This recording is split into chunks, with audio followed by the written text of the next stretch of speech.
Estamos apenas no começo desta viagem pela história, que nos leva até o futuro, aos últimos dias de nossa existência nesse mundo cheio de mal, dor e sofrimento.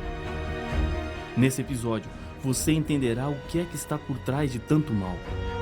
Nossa viagem de hoje é pelos bastidores deste grande conflito.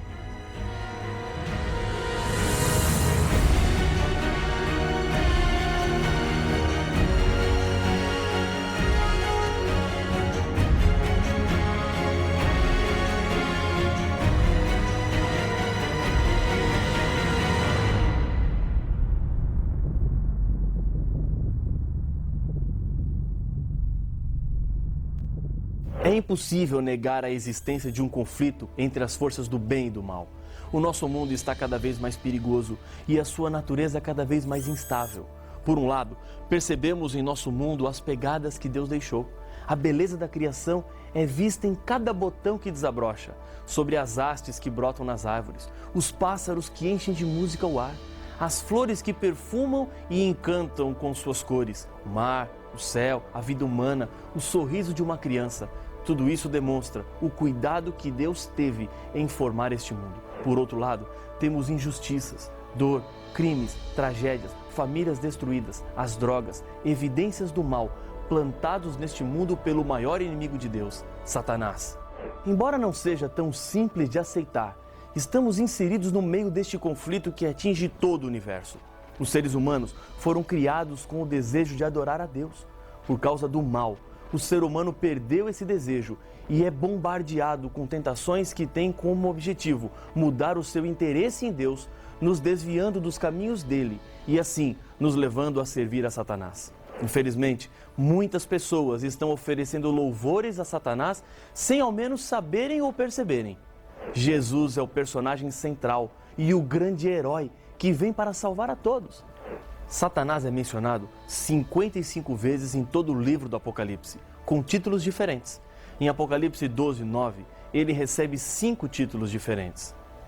E foi expulso o grande dragão, a antiga serpente, que se chama Diabo e Satanás, o sedutor de todo o mundo. Sim, foi atirado para a terra e com ele os seus anjos. Nos seus títulos estão indicadas as características de sua obra diante dos seres humanos. Algum tempo atrás, havia uma terrível quadrilha de ladrões que deixavam em pânico as pessoas da cidade. Os habitantes do lugar tomaram algumas precauções especiais, o que dificultava os planos dos delinquentes. Um dia, o chefe do bando bolou um plano. O bando deixou de agir e espalhou a notícia através dos comparsas de que o chefe havia sido assassinado. De início, as pessoas ficaram na expectativa. Finalmente, porém, acabaram acreditando. Pouco a pouco foram deixando de se proteger. Nos finais de semana, abandonavam suas casas e assim por diante. O chefe enviou então o seu pessoal até a cidade, com a maior disposição possível, roubando as casas uma a uma, além de deixarem um rastro de insegurança e medo. Essa foi mais ou menos a estratégia de Satanás. Primeiro, espalhou algumas ideias engraçadas e até estranhas, como a sua própria imagem vermelha, com chifre, com um tridente nas mãos. Logo depois disso, surgiu a insinuação que isso era ridículo e que, portanto, o diabo não existia. É essa a causa de maior ruína e destruição.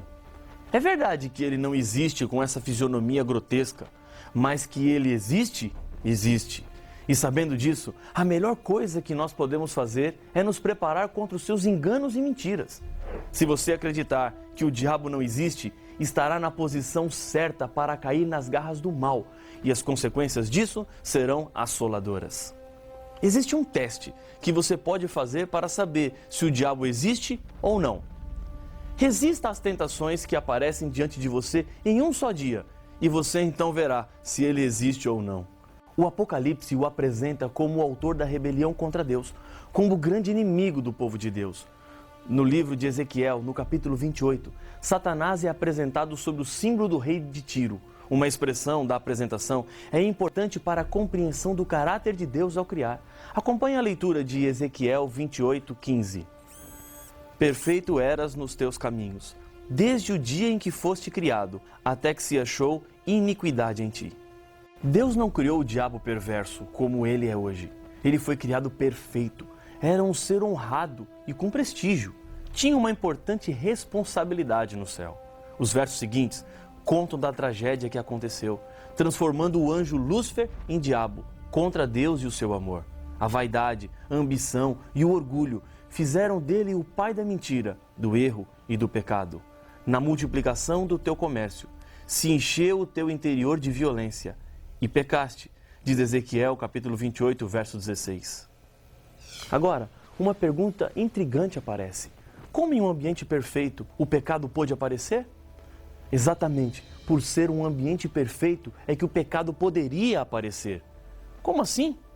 Quando Deus criou os anjos, Deus lhe deu liberdade de escolherem entre dois caminhos, serem ou não serem fiéis a Deus. Para que exista perfeição, deve haver liberdade. Se Deus não desse liberdade, o céu seria um lugar de robôs programados, que fariam apenas aquilo que Deus lhes mandaria fazer, pois não saberiam e nem teriam como fazer nada diferente. Deus queria anjos livres que escolhessem o caminho da obediência, anjos que desejassem estar do lado de Deus por vontade própria e não por obrigação. Lúcifer foi o primeiro ser criado a se rebelar contra Deus. Ele escolheu um caminho perigoso. Isaías 14, nos versos 12, 13 e 14, descrevem esse processo triste no coração de um anjo rebelde. Como caíste do céu, ó estrela da manhã, filho da alva, como foste lançado por terra, tu que debilitavas as nações. Tu dizias no teu coração, eu subirei ao céu, acima das estrelas de Deus exaltarei o meu trono, e no monte da congregação me assentarei nas extremidades do norte. Subirei acima das mais altas nuvens e serei semelhante ao Altíssimo. Esse conflito que se levantou contra Deus é revelado no Apocalipse. João descreve o momento em que Lúcifer depara-se com Jesus para um primeiro acerto. Veja Apocalipse 12, versos 7 a 9. Houve peleja no céu. Miguel e os seus anjos pelejaram contra o dragão. Também pelejaram o dragão e seus anjos. Todavia, não prevaleceram. Nem mais se achou no céu o lugar deles. E foi expulso o grande dragão, a antiga serpente, que se chama Diabo e Satanás, o sedutor de todo o mundo. Sim, foi atirado para a terra, e com ele os seus anjos. Depois que Lúcifer rebelou-se contra Deus, ele foi atrás de outros seguidores para a sua causa. O texto de Apocalipse apresenta que o dragão luta com os seus anjos. A mesma queda do líder do mal foi a queda que outros anjos tiveram por acreditarem naquilo que ele disse. O texto de Apocalipse 12, verso 4, informa que 1/3 dos anjos do céu seguiram Lúcifer e foram expulsos do céu também. No livro de Judas, verso 6, é-nos dito que Deus tem guardado esses anjos para o dia do juízo. Depois de sua rebelião no céu, Satanás formulou estratégias para envolver o ser humano no grande conflito.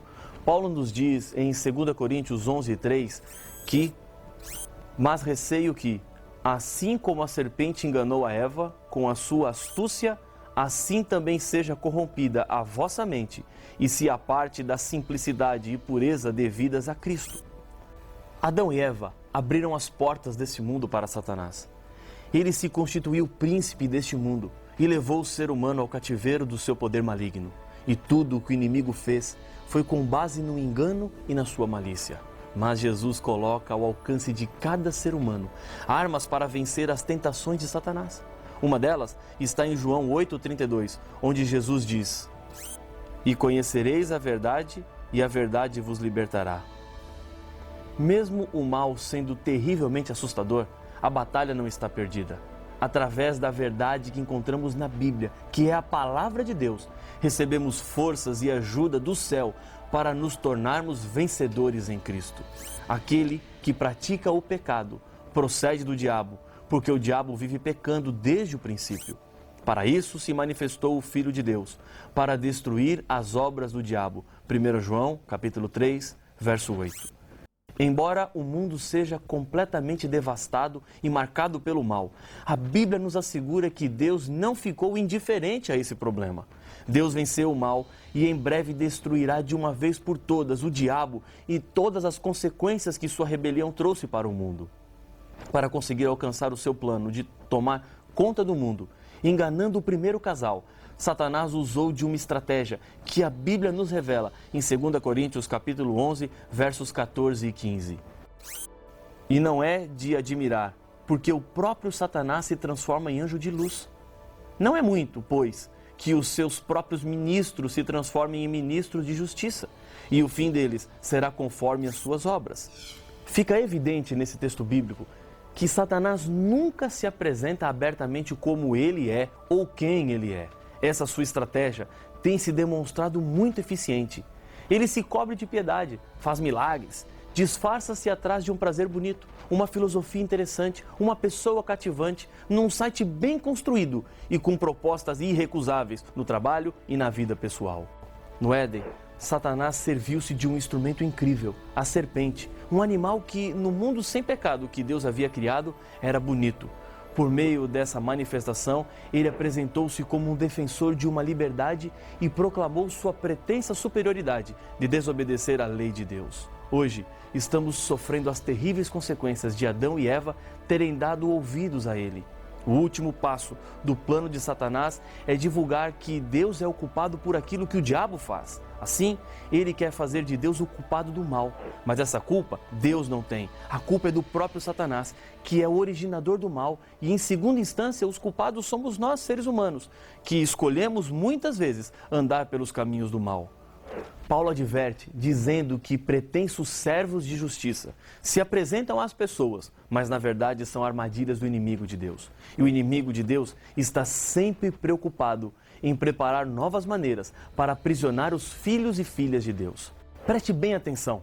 Apesar das boas obras que uma pessoa possa demonstrar, se o resultado delas for a propagação do erro, estamos diante de ministros que não são de Deus. Pode ser que você, neste momento, esteja fazendo a seguinte pergunta: pode Satanás operar milagres? Não seriam milagres uma prova incontestável de que Deus foi quem atuou? No livro do Apocalipse, encontramos que é possível ao diabo operar milagres. Acompanhe o que nos diz Apocalipse, capítulo 16, versos 13 e 14. Então vi sair da boca do dragão, da boca da besta e da boca do falso profeta 3 espíritos imundos, semelhantes a rãs, porque eles são espíritos de demônios, operadores de sinais, e se dirigem aos reis do mundo inteiro, com o fim de ajuntá-los para a peleja do grande dia do Deus Todo-Poderoso. Satanás é tão sutil em seus enganos que inclusive é capaz de citar a Bíblia, tirando os textos do seu contexto, como fez com Cristo nas tentações do deserto. Porém, ali Jesus demonstrou que o correto uso das Escrituras é a arma que nos garantirá a vitória. Uma outra maneira de identificarmos o engano de Satanás através de falsos profetas são os frutos, advertiu Jesus. Pelos seus frutos os conhecereis. Colhem-se, porventura, uvas dos espinheiros ou figos dos abrolhos? Mateus 7,16. Precisamos de segurança contra as ciladas que o inimigo prepara. Ele não está brincando. Não pense assim, não é bem assim, não é tudo isso. Como você está exagerando? Não tem problema, eu sei o que eu estou fazendo. A Bíblia fala da fúria do diabo com relação a um grupo específico de pessoas. A Bíblia descreve quais são as características. Aqui está a perseverança dos santos, os que guardam os mandamentos de Deus e a fé em Jesus. Apocalipse capítulo 14, verso 12. No capítulo 12, Jesus revela como é possível aos seres humanos serem vencedores. Eles, pois, o venceram por causa do sangue do Cordeiro e por causa da palavra do testemunho que deram, e mesmo em face da morte, não amaram a própria vida. Apocalipse 12, verso 11. O grande segredo para vencer é apegar-se a Cristo de todo o coração. Ele venceu Satanás nas tentações do deserto e na cruz, demonstrou sua vitória ao ressuscitar dos mortos. O diabo sabe que está perdido, por isso se apresenta como um leão que ruge, pois ele em breve será destruído de uma vez por todas.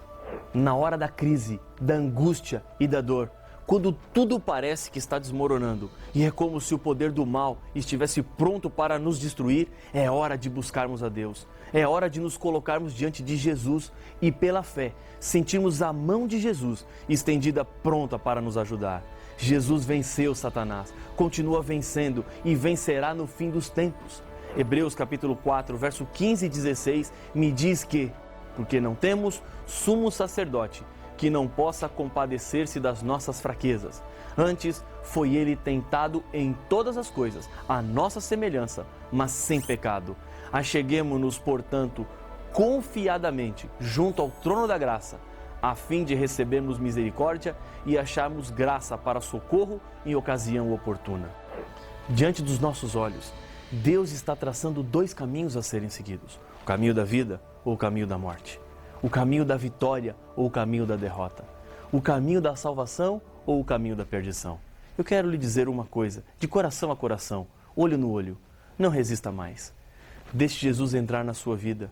Se for essa a sua decisão, feche os seus olhos e ore comigo. Senhor Pai nosso, aqui estamos orando diante do Senhor, com a certeza de que mesmo este mundo sendo tomado e assaltado pelo mal, temos a certeza e a esperança de que o Senhor está ao nosso lado. Por isso nós colocamos a nossa vida nas Tuas mãos. Aceita a nossa decisão, em nome de Jesus. Amém.